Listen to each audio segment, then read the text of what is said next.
బాన్స్వాడ నియోజకవర్గ Congress party incharge గౌరవనీయులు పెద్దలు కేంద్ర రవీందర్ రెడ్డి గారి ఆదేశానుసారం మరి మొన్న భారతదేశ మాజీ ప్రధాని మన్మోహన్ సింగ్ గారి మరణం సంభవించిన సందర్భంలో మరి వారికి బాన్స్వాడ నియోజకవర్గ కేంద్రమైనటువంటి బాన్స్వాడ పట్టణ కేంద్రంలో నివాళులు అర్పించడం జరిగింది.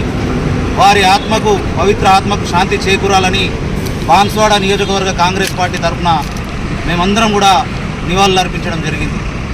వారి మరణం యావత్ దేశానికే తీరని లోటు.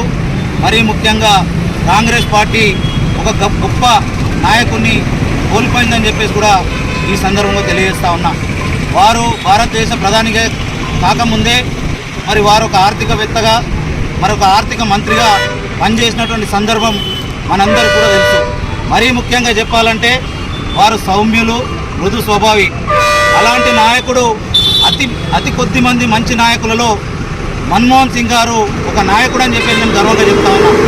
మరీ ముఖ్యంగా ఈరోజు ఆ రోజు తెలంగాణ బిల్లును పార్లమెంట్లో ప్రవేశపెట్టినప్పుడు మరి అప్పుడు ప్రధానిగా ఉన్నటువంటి మన్మోహన్ సింగ్ గారి ఆధ్వర్యంలోనే వారు సంతకం పెడితేనే ఈరోజు తెలంగాణ వచ్చిందని చెప్పేసి కూడా నేను ఈ సందర్భంగా గర్వంగా తెలియజేస్తా ఉన్నా.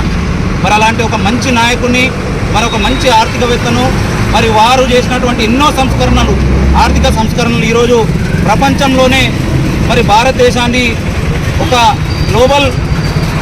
గ్లోబల్గా ఉన్నటువంటి కంపెనీలు కూడా చాలామంది కూడా ఈరోజు వారి యొక్క సంస్కరణలు పాటిస్తూ ఉన్నారంటే వారి యొక్క మంచితనం ఎట్లాంటిదో మనమందరం కూడా అర్థం చేసుకోవాలని తెలియజేస్తూ వారికి మరొక్కసారి నివాళులు అర్పిస్తూ మరి వారి పవిత్ర ఆత్మకు శాంతి చేకూరాలని, వారి కుటుంబ సభ్యులకు మనోధైర్యాన్ని ఆ భగవంతుడు కలిగించాలని చెప్పేసి మనస్ఫూర్తిగా కోరుకుంటూ జోహార్ मनमोहन जी, जोहार मनमोहन जी, मनमोहन जी, मनमोहन जी।